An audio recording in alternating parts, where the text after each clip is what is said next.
Security, it's starting to get better. People are starting to become more aware of these issues. Companies are starting to spend more money and time into actually building up the security teams and their defenses.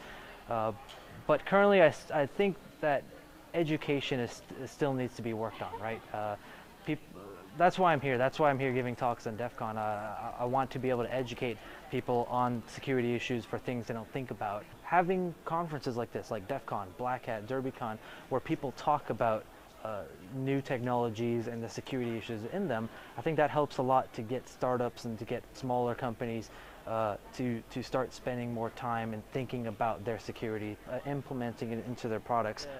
What we call now in the industry Internet of Things, where you're starting to have everything connected. You're starting to have all these smart homes with these smart light bulbs, smart refrigerators, smart baby monitors. All this stuff is starting to get connected to the internet, and so I think that's where the industry is going. You know, people are going to start doing more research and finding more vulnerabilities on all these smaller devices that people don't think about.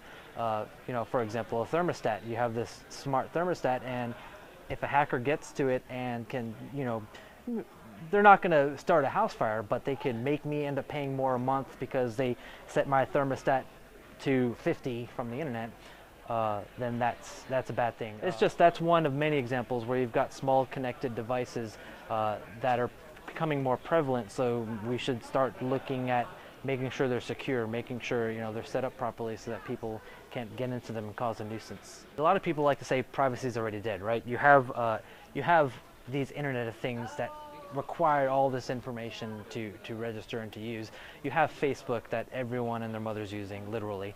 You have all these other social networks that require all this personal information. And sure, you can stay off the grid, you can not use that, but then now all of a sudden it's harder to keep in touch with all your friends and family. It's harder to use a smart thermostat because you don't want to register with an account.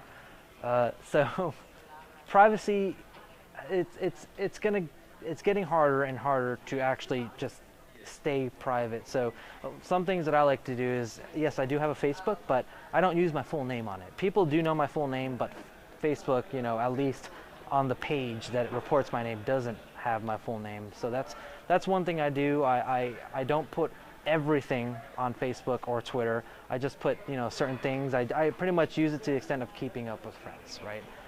Whenever I register for small, you know, applications or devices that require personal information, I have different email accounts, one for business, one for personal, and one for smaller unimportant things like signing up for a thermostat, you know, account.